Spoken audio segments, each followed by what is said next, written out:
Hello दोस्तों, कैसे आप सभी और आपका स्वागत है आपके यूट्यूब चैनल मैथ स्टेज में। और आज पढ़ने जा रहे हैं क्लास 10th का मैथ पढ़ेंगे, जो आपका चैप्टर के नाम है वास्तविक संख्याएं। ठीक है, कोई दिक्कत? अब पूरा आपका VVI सब्जेक्टिव क्वेश्चन पढ़ने वाले हैं। एग्जाम में आपको इससे बाहर नहीं आएगा। एक बार वीडियो देख लीजिएगा तो एग्जाम में जाइएगा तो क्वेश्चन को फोड़ के आइएगा। ठीक है, चलिए आते हैं। पहला क्वेश्चन जो है क्या है आपका पहला क्वेश्चन, देखिए दोनों आँख से आपका स्क्रीन पर पड़ा हुआ है। ठीक है, कोई दिक्कत? कि दो संख्याओं का मौसा, ठीक है, 23 है। बात समझिए। क्वेश्चन नंबर 1 देखिए क्या दे दिया है कि दो संख्याओं का मौसा, यानी मौसा आपको दे दिया है कितना, ध्यान से देखिए। मौसा बराबर आपको दे दिया है 23। देखिए सुंदर से देखिए आप। और क्या कह दिया, और उनका लौसा दे दिया है। क्या लौसा आपको दे दिया है, कितने भाग गया यहाँ है 1449। देखिए बात समझिए। और कह दिया आपको कि यदि एक संख्या 161 है तो दूसरी संख्या बताना है आपको। देखिए यहाँ समझिए, कह दिया कि पहला संख्या 161 है तो दूसरा संख्या बताना है क्या। बस है ये वाला बात लिखना है। तो आपको पता होगा, क्या पता है यहाँ समझिए, ध्यान दीजिए। तो यहाँ बनाएंगे, ये आपका 2 नंबर में पूछता है इस टाइप के क्वेश्चन। आपको पता होगा कि पहली संख्या गुना दूसरी संख्या बराबर होता है मौसा गुना लौसा। ये वाला बात आप जानते होइएगा, ना जाने तो अभी बता दिए। ठीक है, यानी दो संख्याओं का गुणनफल बराबर होता है मौसा गुना लौसा। ये वाला बात तो मालूम है आपको। चलिए, पहली संख्या आपको दे दिया 161, तो पहली संख्या की जगह 161। कोई दिक्कत परेशानी तकलीफ नहीं ना है। दूसरी संख्या है तो दूसरी संख्या बराबर है तो बराबर। मौसा कितना है 23, मौसा कितना है 23 गुना लौसा कितना है 1449। 1449 है। ध्यान से समझिए अच्छा से। ठीक है, अब यहाँ बात समझिए। आपको दूसरा संख्या ज्ञात करना है, तो ये गुणा में है तो होने जाएगा तो बट्टा में, यानी आपका हो जाएगा दूसरा संख्या बराबर 23 गुना 1449 बट्टा कितना हो जाएगा 161। अब तो आपको भाग आइबे करता है। यहाँ ध्यान दीजिए, 161 एकम से भाग दीजिएगा ना 161 से, तो ये 9 मरतबे कट जाएगा। ठीक है, कोई दिक्कत? और जो है आप यहाँ समझिए, यानी दूसरा संख्या बराबर हो जाएगा कितना 23 गुना 9, 23 गुना 9, यानी दूसरा संख्या बराबर क्या हो जाएगा 23 में 9 से गुना करने पर कितना हो जाएगा 9 3 27, 9 दूना 18, 2 20, यानी दूसरा संख्या बराबर आ गया कितना 2 से 7 आपका आंसर आया। इसमें कोई दिक्कत थोड़ा सा भी तनिको सा भी नहीं ना है। चलिए अब आगे आते हैं अगला क्वेश्चन पे। ठीक है, चलिए दूसरा क्वेश्चन देखिए। ये भी बहुआ लेखा क्वेश्चन है, बहुत आसान है। ठीक है, सुंदर भी क्वेश्चन है। ठीक है, कह दिया कि दो संख्याओं का मौसा 18। ये भी इसी टाइप के क्वेश्चन है। कह दिया दो संख्या है, उसका मौसा दे दिया 18। ध्यान से समझिए। ठीक है, और कह दिया इसका गुणनफल बराबर है 1296, यानी दो संख्याओं का गुणनफल बराबर क्या दे दिया है 12960। ये वाला बात दे दिया है 12960। तो आपसे कह दिया तो उनका लौसा ज्ञात कीजिए, यानी लौसा ज्ञात करना है। लौसा बराबर हुआ 8। बहुत सुंदर क्वेश्चन है। क्या क्वेश्चन है, बहुत आसान है, बहुत प्यारा है। ठीक है, यहाँ समझिए। अब आपको पता, कहिए क्या पता, अभी बता है तय देर पहले कि पहली संख्या लिख दीजिए, तो पहली संख्या गुना दूसरी संख्या बराबर क्या होता है। ठीक है, या पहली संख्या या गुना दूसरी संख्या का मान कितना दिले है 12,960 दिया है, यानी दो संख्याओं का गुणनफल इतना दे दिया है। दिले है कि ना, देखिए दोनों आँख से, या दो संख्या यानी पहली संख्या गुना दूसरी संख्या आपको दे दिया इतना। ठीक है, कोई दिक्कत लिख दिए। अब यहाँ बात समझिए, पहली संख्या गुना दूसरी संख्या बराबर क्या होता है मौसा गुना लौसा। ये फार्मूला है। कहिएगा मास्टर साहब कहाँ से लिख दे रहे हैं, इतना बराबर इतना होता है। ठीक है, मौसा गुना लौसा। ठीक है, बात समझे। बराबर एकरा लिख दीजिए 12,960। ठीक है, अब आपका क्या दे दिया है मौसा कितना दिया 18, यहाँ दिया हुआ है, तो मौसा की जगह 18 गुना लौसा बराबर 12,960। अच्छा, ये गुना में है तो होने जाएगा तो बट्टा में, यानी लौसा बराबर हो जाएगा 12,960। ध्यान दीजिए अच्छा से सुंदर से, बट्टा 18 अब तो आपको भाग आता होगा, यानी 18 से इसमें भाग देने पर लसा बराबर हो जाएगा, ठीक है, 720 आ जाएगा। भाग देते रहिएगा, ठीक है।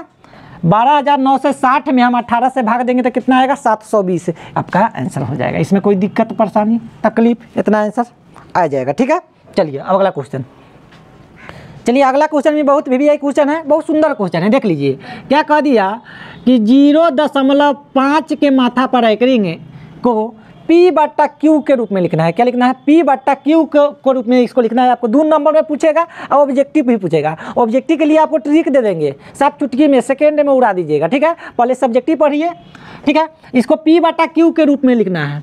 देखिए कहने का बात यहाँ समझिए, आप इसको लिखेंगे कैसे, तो मान के बनाएंगे। ऐसा क्वेश्चन मान के बनता है, ऐसे ना बनेगा। लिखेंगे माना कि, कहिए सर कहला मान रहे हैं, ना मानेंगे तो बनेगा कैसे, बता समझे कि ना। माना कि x बराबर 0.55 अनंत बार आएगा। कहिए सर कैसे अनंत बार आएगा, क्योंकि एकरा माथा पर एंकरिंग है। एंकरिंग का मतलब होता है 5 जो है अनंत बार आएगा, ठीक है। कोई दिक्कत परेशानी तकलीफ नहीं ना है। चलिए तो ये मेरा समीकरण 1 हुआ। अब यहाँ बात आप समझिए सुंदर से कि एगो अंक के माथा पर एंकरिंग है, तो इसमें जो लिखेंगे ये समीकरण में लिखेंगे दोनों तरफ, सब क्वेश्चन में ये वाला बात लिखेंगे, दोनों तरफ 10 से गुना करने पर। ऐसा ना क्वेश्चन आ जाएगा ना, तो ये वाला बात लिखिएगा। एगो अंक के माथा पर एंकरिंग रहेगा तो दोनों तरफ 10 से गुना करने पर। एक ट्रिक देंगे, सब्र कीजिए, भागिएगा नहीं। तो इसमें गुना करेंगे तो 10x हो जाएगा, यहाँ लिख देते हैं 10 गुना x, और एकरा में गुना कर दिए तो एकरों में गुना करना होगा। 10 गुना 0.55 ऐसे आ जाएगा, ठीक है। 10 में x से गुना किया करेंगे तो 10x बराबर 10 से ही पूरा में गुना करेंगे तो आ जाएगा, ये दशमलव कूद के आ जाएगा यहाँ, क्योंकि देखिए 0 यहाँ है, ठीक है। तो 5.55 आ जाएगा, ठीक है। समीकरण 2 हुआ। ये वाला बात यहाँ तक समझे। एक अंक के माथा पर क्या है, एंकरिंग है, तो हमें 10 से गुना करेंगे, ठीक है। कैसे गुना करेंगे, 10 से। अब 2 अंक पर रहेगा वो बताते हैं, सब्र कीजिए। अब क्या होगा, अब यहाँ समीकरण लिखेंगे, समीकरण 2 में से समीकरण 1 को घटाने पर, 1 को घटाने पर ये वाला बात आपको लिखना पड़ेगा, क्योंकि 2 नंबर में ना लिखिएगा तो आपका मुंह देख के तो नंबर ना दे देगा, है कि ना। लिखिएगा यही बात पर देगा क्या, तब क्या है, समीकरण 2 ये है, 10x बराबर 5.555, ठीक है। समीकरण 1 आपका है ही है, x बराबर 0.55 ऐसे डॉट डॉट घटा दीजिए। 10 गो में से 1 गो घटेगा x तो 9x हो जाएगा, बराबर घटेगा तो 0.5, 5 में से 0 घटेगा तो 5। अब यहाँ बात समझिए, आप एकरे नीचा लिखिएगा, यानी आपको कितना आया, 9x बराबर 5, क्योंकि दशमलव के बाद 0 के कोई वैल्यू ना रहता है। अभी गुना में है तो उन्हें जाएगा तब बट्टा में, यानी 5/9 आपका आंसर हो गया। इसको कोई दिक्कत परेशानी तकलीफ समस्या नहीं ना है। चलिए अब आपको समझाते हैं कि ट्रिक पर कैसे उड़ाइएगा। इसको मिटा देते हैं, ऑब्जेक्टिव में पूछेगा तो। अब यहाँ आप समझिए थोड़ा ध्यान से, आपका ऑब्जेक्टिव भी क्लियर कर देते हैं। अगर आपसे कहेगा कि देखिए तो 0.2 के माथा पर एंकरिंग है, कितना के माथा पर एंकरिंग है, 2 के माथा पर, तो एक आंसर बताइए। और वो कह देगा 0.3 के माथा पर एंकरिंग है, तो एक आंसर बताइए।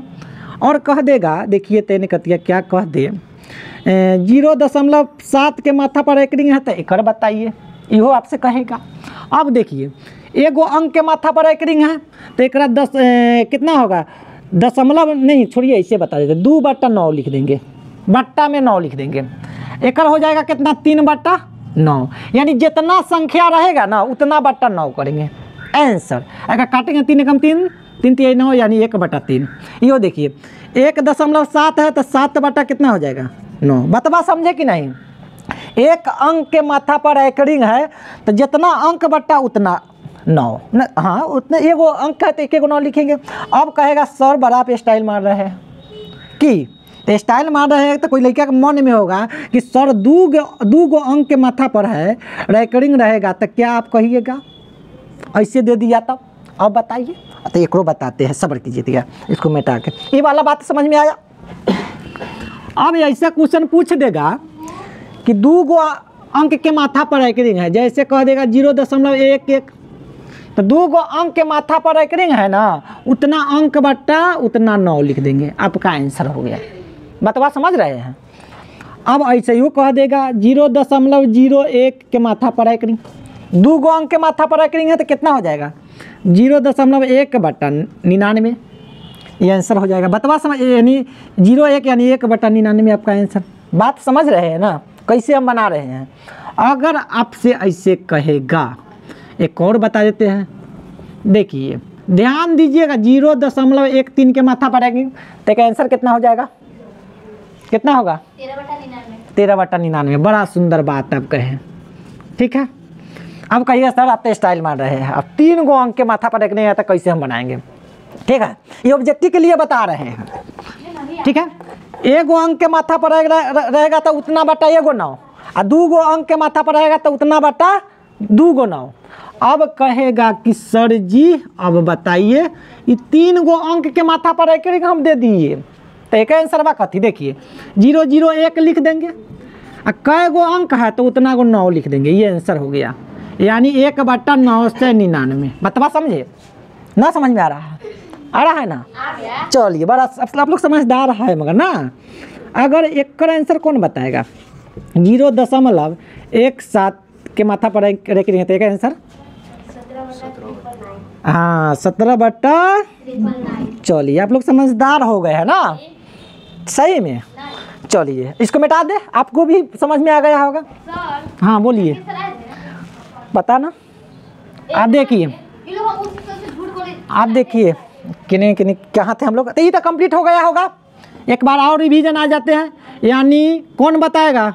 0. क्या है 6 के माथा पर रेकरिंग है था? बोलिए 6/9 काटने के बाद 2 3 6 न 3 दूना 6 और 3 3 9, यानी 2/3। बतवा समझ में आ गया आप लोग ना, समझदार है मगर। 0.15 के माथा पर 3 है तो क्या आंसर? 15/99 काटने के बाद 3 से काट देंगे तो 5, ठीक है। 33 ना होगा? 33 ना होगा हो, यानी 5/33 आपका आंसर। बतवा समझ रहे हैं ना कैसे हम लिख रहे हैं? चलिए अब एक बाद आते हैं दूसरा क्वेश्चन पर, ठीक है। कोई क्लियर है आप लोग के? कंप्लीट है? अब आते हैं अगला क्वेश्चन। देखिए सब आपका भी यही क्वेश्चन है, रहबे करेगा तो रहबे करेगा। आपका क्वेश्चन कह दिया, बहुत सुंदर क्वेश्चन बनाते हैं, बहुत प्यारा क्वेश्चन है, आसान भी है। अब बउआ लेकर तो बातें छोड़िए, है कि ना। कह दिया सिद्ध कीजिए कि, आपके स्क्रीन पर पढ़ा रहा है, देखिए सिद्ध कितने भाग गया। सिद्ध कीजिए कि 3 + 2√5 एक अप्रमेय संख्या है। अब कहिए कि सर अप्रमेय संख्या किसे कहते हैं, बता दीजिए। वैसा संख्या जिसे P/Q के रूप में 9 लिख सकते हैं, वो अप्रमेय संख्या कहलाता है। चलिए आपको सिद्ध करना है कि अप्रमेय संख्या है बकलोलबा, ठीक है। ये बताना है, बड़ा गड़बड़ वाला बात है, एगो में मानना वही में मानना पड़ेगा। लिखेंगे माना कि, बिना मान ले ही ना बनेगा। माना कि 3 + 2√5 एक परिमेय संख्या है, एक परिमेय संख्या है। ये वाला बात मान लेंगे, ये क्वेश्चन आपका रहबे करेगा एग्जाम में। हो परिमेय संख्या एक मान लिए, तो परिमेय संख्या किसे कहते हैं? जिसे P/Q के रूप में लिखा जाता है उसे परिमेय संख्या कहते हैं। सही बात है। तो एक परिमेय संख्या के बराबर माने हैं, तो परिमेय संख्या होगा ही, यही लिख सकते हैं 3 + 2√5 बराबर P/Q। ऐसे आप लोग सहमत है कि ई परिमेय संख्या माने हयो वाला बात बस परिमेय संख्या, तो दोनों आपस में कथी होगा? बराबर होगा। अब यहाँ बराबर परिमेय संख्या है तो लिखेंगे जहाँ, हई वाला बात लिख लीजिएगा, जहाँ P और Q सअभाज्य संख्या है। कौन संख्या है? सअभाज्य संख्या है। सअभाज्य संख्या है हो तो कोई पूछेगा सर सअभाज्य संख्या किसे कहते हैं? यहाँ समझिए, वैसी दो संख्या जिसका HCF 1 आ जाए तो 100 आभाज्य संख्या कहलाता है। तो इसका हो जाएगा। और HCF क्या करा P एंड Q का कितना होगा 1 होगा। क्यों 1 होगा? क्योंकि 100 आभाज्य संख्या लिखी है, इस कारण HCF 1 होगा। बतवा समझिए, ठीक है। और लिख देंगे क्या, यानी Q नॉट इक्वल टू 0, यानी Q के बराबर 0 ना हो, लिख सकते हैं। यानी ये वाला बात आपको लिखना पड़ेगा, ठीक है, कोई दिक्कत। अब यहाँ समझिए 3 हम ये सबको हम गायब करते हैं। 3 आपका परमेय संख्या है, तो इसको भेज देते हैं उन्हें कि जाइए आप ऐश कीजिए बराबर P/Q। जोड़ है तो बराबर क्यों नहीं जाएगा? तो हो घटावे ना होगा, घटावे ना होगा। हाँ ठीक है, इस गुना में है तो होने जाएगा, तो बट्टा में हो जाएगा, यानी P/Q -3 गुना में है तो होने जाएगा, तो भाग हो जाएगा। अच्छा ये कौन बताएगा कि √5 परमेय संख्या की अप्रमेय संख्या? अप्रमेय संख्या, सही बात है, आप लोग समझदार है। मगर ना एक और सुंदर बात आपको कह देते हैं कि किसी भी अप्रमेय संख्या में अप्रमेय संख्या से गुना करे या भाग करे या जोड़े या घटाए, वो अप्रमेय संख्या होता है। कहने का बात है अप्रमेय संख्या गरिएबो करेगा, चाहे मारबो करेगा, चाहे लतिएबो करेगा, तो वो अप्रमेय संख्या होगा, वो चेंज थोड़ी हो जाएगा। तो यहाँ लिखेंगे, हई वाला बात लिखिएगा, लिखेंगे चूँकि √5 एक अप्रमेय संख्या है, अप्रमेय संख्या है। यहाँ देख के हम लिख दिए कि ये वाला बात अप्रमेय संख्या है, तथा P/Q -3/2 कथी है हो? परमेय संख्या है, एक परमेय संख्या है, एक परिमेय संख्या है। ये वाला बात समझे, देखिए हो यहाँ तक आप तो समझ गए। हम जो माने थे तो गलती हो गया। कहे कैसे सर? क्योंकि अप्रमेय तो अप्रमेय होगा, क्योंकि बता रहे हैं कैसे। तरीका तो सब्र कीजिए। देखिए √5 जो है बराबर 9 है, दिखाई दे यहाँ तक? हाँ सही में देखो अंकित, दे रहा है ना? हाँ चलिए, P/Q -3/2 ये बराबर है दोनों। ये परमेय संख्या, ये सॉरी ये अप्रमेय संख्या, ये परमेय संख्या, दोनों बराबर है? नहीं है ना, दिखाई दिया का? ठीक है, ये परमेय संख्या है, ये अप्रमेय संख्या है, दोनों बराबर है हो। मान लेते हैं अंकित लड़का है, उस लड़की है, दोनों बराबर हो सकता है। अंकित को लड़की बनने के लिए क्या करना होगा? इसको साड़ी पहनना होगा, लिपस्टिक लगाना होगा, है कि ना? तब लड़की बनेगा। क्या हो? सही बात की गलती बात है? हिप्पी गिराना होगा, क्या हो? केस बढ़ाना होगा। तो ये तुम लड़के रहेगा, कितनों हिप्पी गिरा लेगा, तो क्या है कि ना?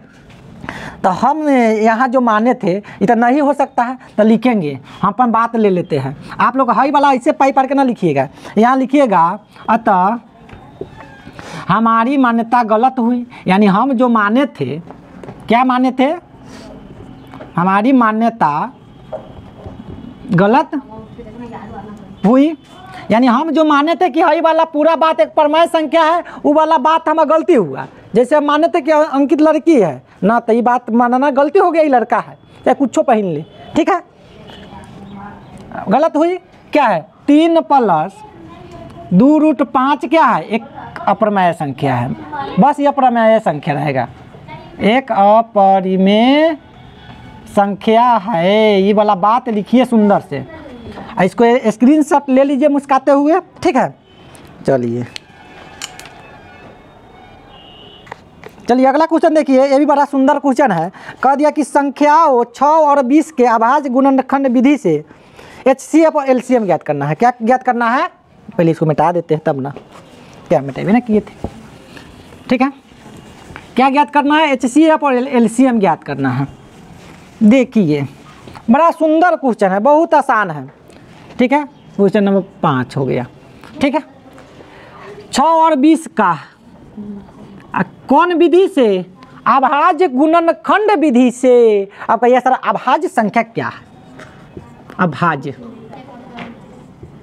अभाज्य संख्या क्या है? ये वाला बतवा पता रहेगा तब ना गुणनखंड ज्ञात कीजिएगा। वैसा संख्या जिसमें 1 से भाग लगे और स्वयं से भाग लगे अभाज्य संख्या कहलाता है, ठीक है। एक बात समझ लीजिए, जिसमें 1 से भाग लगे और स्वयं से, कौन संख्या? जिसका गुणनखंड 1 गो, वो अभाज्य संख्या, ठीक है। ना 2 गो, सॉरी 2 गो ना, इसे क्या समझ लीजिए, ये 2 हो गया, 3 हो गया, 5 हो गया, 7 हो गया, यह भाज्य संख्या है। एक भाज्य संख्या के बारे में बता देते हैं, ठीक है। भाज्य संख्या वैसा संख्या जिसका गुणनखंड 2 गो, ये 4 हो गया, 2 से अधिक, ये काहे बुला रहा है इसे, वही से बोलवा वही है ना। वैसा संख्या जिसका गुणनखंड 2 से अधिक हो भाज्य संख्या कहलाता है, जैसे 4, 6, 8, 9 इत्यादि। कहने का बात है ये किसका घर है, भाज्य संख्या घर है, ये किसका घर है, अभाज्य संख्या घर है, भाज्य संख्या घर है। अभाज्य संख्या घर है, कै गोटा जाएगा, 2 कोई, कौन कौन, एगो 1, एगो खुद स्वयं रहेगा, वो ये जनता है, कौन जनता है, हई जनतियो है। कैसे, अभाज्य संख्या कहता है कि हमारा घर है 2 गोटा, कै गोटा, 2 गोटा है, एगो हम रहेंगे, एगो हमारी पत्नी रहेगी, तीसरा ना, कौन, अभाज्य संख्या। देखा घर 2 गोटा, तीसरा जाएगा तो बेचारा मर जाएगा, मार के बेलगा देगा। अभाज्य संख्या कहता है कि हमारा घर 2 गोटा के अलाउ ना है, 2 से अधिक जरा यहाँ जितना गोटा चलाओ, 2 से अधिक जितना गोटा आप चलाइए, ठीक है। यानी अंकित के बियाह हो जाएगा, नया बियाह होगा तो ही जाएगा एकरा घरे, केकरा घरे, अपना पत्नी के लेके केकरा घरे, अभाज्य संख्या घरे जाएगा, क्या घरे जाएगा, अभाज्य संख्या घरे। आइए साल भर के बाद एक बेटा बेटी हो जाएगा तो एकरा घरे जाएगा, केकरा घरे जाएगा, भाज्य संख्या घरे। बात समझे कि नहीं। जैसे देखिए 4 में भाग देंगे तो 1 से 2 से 4 से 3 गोटा होगा, 4 से भाग लगेगा। 2 में भाग देंगे तो 1 से 2 से भाग लगेगा, और 7 में भाग देंगे तो 1 और 7 से भाग लगेगा, ठीक है। कोई दिक्कत, भाज्य अभाज्य समझ में आ गया होगा, कोई बात नहीं है, ठीक है। सबसे छोटका भाज्य संख्या 4 और सबसे छोटका अभाज्य संख्या 2। अब आते हैं क्वेश्चन पर। क्वेश्चन क्या है समझिए पहले, क्वेश्चन क्या है, HCF ज्ञात करना है तो पहले 6 का गुणनखंड करेंगे, तो इसे रफ में कर देंगे, 2 से 3, इतने तक गुणनखंड अब नहीं ना होगा, हो 6 का गुणनखंड 2 से लगेगा 3 हो जाएगा, एक बाद ना होगा तो लिख सकते हैं 2 गुना 3। अच्छा 20 का गुणनखंड करेंगे तो कितना होगा, 2 से 10, 2 से 5, क्या होगा 2 गुने 5। अब यहाँ समझिए HCF के लिए क्या करेंगे, HCF के लिए क्या करेंगे, ये दोनों में होना चाहिए, क्या होना चाहिए, दोनों में होना चाहिए, यानी 2 है दोनों में तो HCF का 2 हो गया, ठीक है, समझा दो सके, ठीक है। LCM के लिए यहाँ समझो, ये HCF वाला बतवा लिख देंगे, कौन लिख देंगे, HCF वाला बतवा लिख देंगे, 2 जो रहेगा, और जो बच गया ओकरा लिख देंगे, यो लिख देंगे, आयो वाला बात लिख देंगे। अब लिखेंगे 3 दूना 6, गुना कर दो इसको, 3 दूना 6, 6 दूना 12, 12 पंचे 60, आपका एगो LCM आ गया, हाई वाला बात HCF आ गया। एग्जाम में आपको इससे बाहर क्वेश्चन नहीं आएगा सब्जेक्टिव में, ठीक है। इसी के साथ आप जो है हंसते रहिए, मुस्कुराते रहिए और गाते रहिए। मिलते हैं अगला वीडियो में, जब तक धन्यवाद।